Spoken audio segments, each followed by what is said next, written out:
হাদিস বলবো, বলার পর আপনারা সিদ্ধান্ত নেবেন যে এটা এখন থেকে পড়বেন কিনা।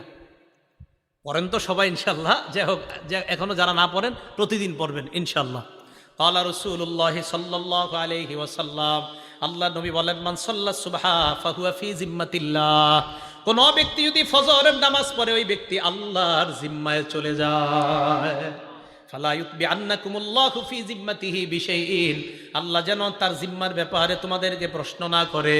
এই হাদিসের উদ্দেশ্য হলো ফজরের নামাজ যেই ব্যক্তি পড়ে, কোন কৃষক যদি ফজর পড়ে মাঠে যায় ওই কৃষকের উপর জুলুম করবা না, কারণ কিয়ামতের ময়দানে আল্লাহ বলবে ফজর আদায়কারীর উপর কেন জুলুম করলা, ফজর আদায়কারীকে না আমি নিরাপত্তা দিয়েছিলাম, তুমি কেন তার উপর জুলুম করলা। ফজর আদায়কারী না আমি আল্লাহর জিম্মায় চলে গেছে, তারে জুলুম করলা কেন তুমি? নবীজি বললেন সাবধান, আল্লাহর জিম্মায় যারা আছে তার ব্যাপারে যেন তোমাদেরকে প্রশ্ন না করে। এটা হলো ফজরের নামাজ পড়ার উপকারিতা। তো ফজরের নামাজের মাধ্যমে ইনশাল্লাহ আমরা দিন শুরু করব।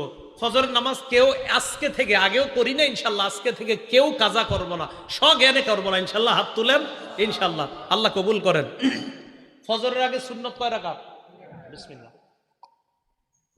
এই 2 রাকাত সুন্নতের ব্যাপারে নবীজি বলেন, ক্বালা রাসূলুল্লাহ সাল্লাল্লাহু আলাইহি ওয়াসাল্লাম, আল্লাহ নবী বলেন, রাকাতাল ফজরি আহাব্বু ইলাইয়া মিনাদ দুনিয়া ওয়া মা ফিহা, ফজরের নামাজের আগের 2 রাকাত সুন্নত দুনিয়া এবং দুনিয়ার মধ্যে যা আছে সবচাইতে আমার কাছে বেশি প্রিয়।